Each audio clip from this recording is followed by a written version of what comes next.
So friends, previously what I have told, the author says that the climber who has overcome the Mount Everest, no other climb seems more formidable to him. Means all the mountain peaks seem less formidable means frightening. So the climber can able to climb any of the mountain peak who has climbed the Mount Everest. And he also says that it is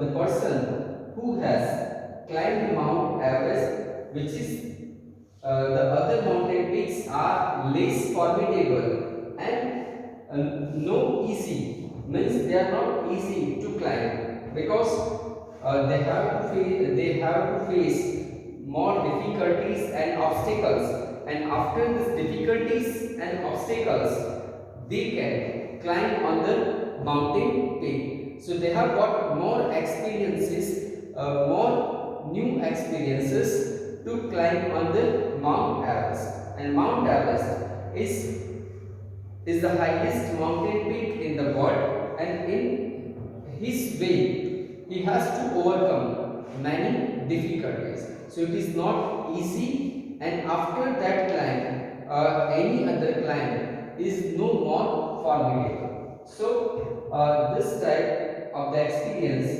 has shared by the writer. अब दूसरा मतलब ये बता रहा है कि when you go on the summit of the mountain, जब mountain के समिट पे पहुंच जाओगे, सो माउंट एवरेस्ट के जो पीक पे हम जब पहुंच जाएंगे, so the physical exhaustion had gone, यानी हमारा जो बॉडी जो होता है जो थक जाता है, तो वो मतलब जो फिजिकल एग्जूशन चला जाता है, and we feel joy and full of emotion, यानी बहुत सारे इमोशन से मतलब भर जाते हैं, and we feel more excitement. So man makes delights in overcoming obstacles, और वो वहाँ पे जितने भी ऑब्स्टेकल्स को पार करके वहाँ पे जब पहुँच जाता है तो वो बहुत ही डिलाइट फील करता है, बहुत ही खुश हो जाता है, और उसकी जो थकान होती है वो सारी थकान वहाँ पे चली जाती है. And he feels, a man feels Joy of happiness, और वो जो फीलिंग होती है वो फीलिंग मतलब कैसी होती है, जैसे कि the person has won the battle, जैसे कोई लड़ाई जीत के आया हो, वो फीलिंग उसमें होती है. And the feeling has there are the two type of the feeling, अब दो तरह की फीलिंग होती है, feeling of victory and happiness. एक विक्ट्री की फीलिंग होती है यानी विनिंग द बैटल, तो इस तरह की विक्ट्री की फीलिंग होती है, और दूसरी एक हैप्पीनेस की means feeling of joy because the person has overcome the obstacles and reached on the top of the mountain. But climb means यहाँ पे बता रहा है कि climb करने के लिए तीन क्वालिटी जरूरी है, endurance, persistence and willpower. endurance चाहिए, endurance यानी patience, यानी बहुत सारी चीज सहनी पड़ती है, बहुत सारे ऑब्स्टिकल्स आते हैं, तो उसमें कभी कभी हम इंजॉय भी होती है, कभी कभी अपने आप को मतलब कि फ्रस्ट्रेशन हो जाता है, तो उस टाइम पे हमारे में एंड्योरेंस होना चाहिए, पैशंस होना चाहिए, यानी बहुत सारी चीज़ों को हम सह पाए, मतलब उसको सहने की हमें ताकत होनी चाहिए. परसिस्टेंस होना चाहिए, एक जिद होनी चाहिए, एक स्टबर्न नेचर होना चाहिए, तो परसिस्टेंस होना चाहिए कि we have to do that. So this type of the stubborn quality is required to climb the mountain. And the third quality, willpower, strong desire. We should have strong desire to climb the mountain peak. अगर strong desire होगी तो हम किसी भी मतलब obstacles को, किसी भी डिफिकल्टी को पार कर पाते हैं. तो क्लाइंबिंग का मतलब ये होता है कि climbing means three qualities, endurance, persistence and will power. अब दूसरा वो बताते हैं कि climbing is one of the demonstration of physical quality, यानी वैसे तो फिजिकल क्वालिटी का एक डेमोन्स्ट्रेशन है, एक नमूना है, एक एग्जांपल है, but it is accelerating, very exciting. Accelerating means बहुत ही एक्साइटिंग डेमोन्स्ट्रेशन है कि जिसमें हमको बहुत ही रोमांच मिलता मिलता है, बहुत ही एक्साइटमेंट मिलता है, बहुत ही हैप्पीनेस मिलती है, और इस तरह की जो मतलब कि जो एक्सपीरियंस मिलता है वो एक एक्साइटेड होता है, तो इट इज वेरी एक्साइटेड। यहाँ पर मतलब राइटर बता रहा है कि when he was child, since childhood he had attraction by mountains. तो माउंटेन के लिए उनको पहले से बचपन से ज्यादा अट्रैक्शन था। So whenever he was far from the mountains and plains he felt miserable, बहुत ही दुखी हो जाते थे, because he like to live in touch of nature. तो नेचर के टच में रहना वो पहले से बचपन से वो पसंद करते थे। Then he thought that mountains are mean of communion with God, यानी गॉड के साथ कम्युनियन यानी अपनी फीलिंग को शेयरिंग करने का एक मीडियम है। So it is a medium to share our feeling with God, यानी उससे हमारी क्लोजनेस बढ़ जाती है और हमारी फीलिंग को हम शेयर कर पाते हैं। तो गॉड के साथ अटैच होने के लिए, कनेक्ट होने का एक अच्छा सा मीनिंग माउंटेन को समझ रहे हैं। दूसरा वो बता रहा है कि mountain, why he was attracted with the mountain, because he was attracted with the beauty and majesty. Majesty यानी ग्रेटनेस, उसकी मतलब कि जो बहुत जो उनकी हाइट, उनकी मतलब कि जो ग्रेटनेस से वो मतलब कि वो अट्रैक्ट होते थे, और उसकी वजह से ही like mountain since his childhood. तो इसी वजह से माउंटेन उनको पसंद है। अब यहाँ पे ये भी क्वेश्चन पूछते हैं कि व्हाई एवरेस्ट। अब एवरेस्ट माउंटेन ही क्यों उन्होंने मतलब कि एवरेस्ट माउंटेन पे क्यों गए, तो उसका भी वो रीजन दे रहे हैं कि because of it is highest, mightiest and defied many attacks. Defied यानी फ्रस्ट्रेटेड, ये बहुत बड़ा ट्राई करने से भी कभी कभी फ्रस्ट्रेशन मिलता है, कभी कभी फेलियर मिलता है, और बार बार हमारे विल पावर से, हमारे जिद से हम उसको मतलब वो जो मतलब कि जो ऑब्स्टेकल्स को ओवरकम करके उस पर चढ़ाई करते हैं, तो वो जो मतलब कि जो फीलिंग होता है वो माउंट एवरेस्ट में ही मिलता है। So that's why he has selected Mount Everest to climb. अब यहाँ पे मतलब कि बता रहा है कि वो जो माउंट एवरेस्ट चढ़ रहे थे, तो it's brutal struggle with the rock and ice, यानी जब ऑब्स्टेकल्स को पार करते हैं तो जहाँ पे एक स्ट्रगल होती है, ब्रूटल यानी वाइल्ड लाइक स्ट्रगल, यानी एक मतलब कि बहुत ही मतलब उनको स्ट्रगल करनी पड़ती है रॉक और आइस के साथ। The person who has started his journey can not give up half way, यानी आधे रास्ते से वापस नहीं आ जा सकता है। आधा रास्ता जो जितना पार करते हैं और आगे देखता है, तो उतना ही मतलब कि आगे उतना ही मतलब कि हाइट उसको दिखता है।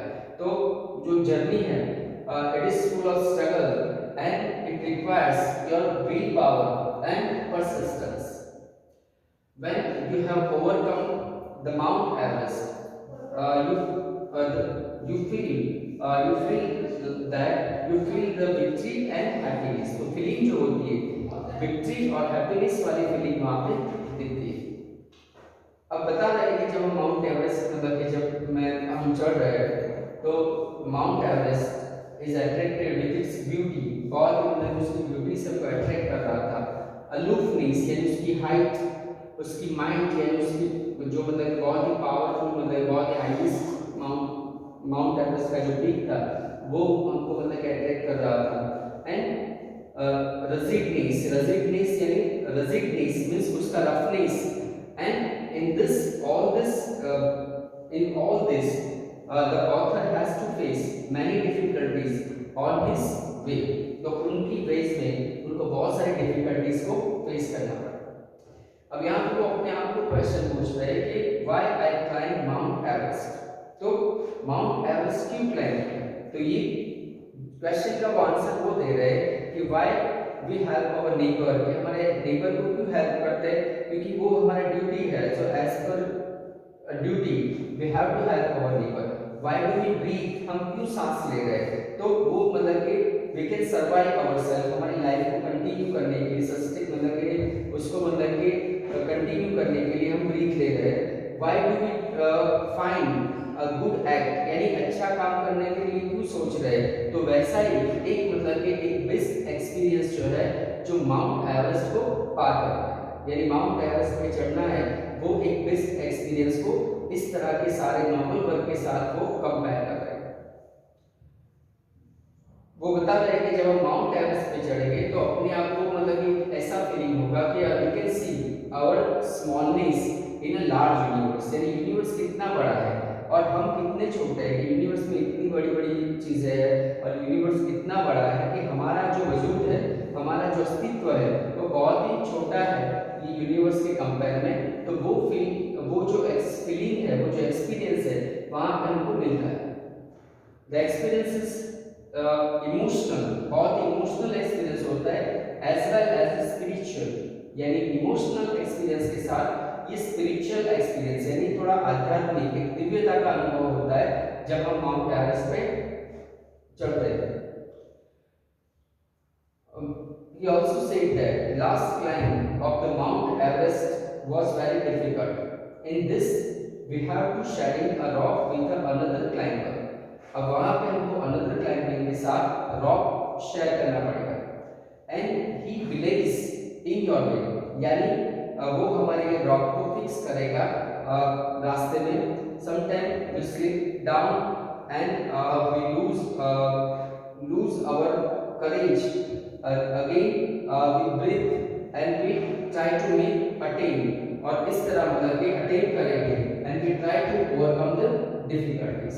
और वो जो मोमेंट होती है, so at that time you feel you are going back, ऐसा लगेगा कि हम वापस यहाँ से चले जाए। But if you have the sheer you would have the sheer relief to go down instead of up।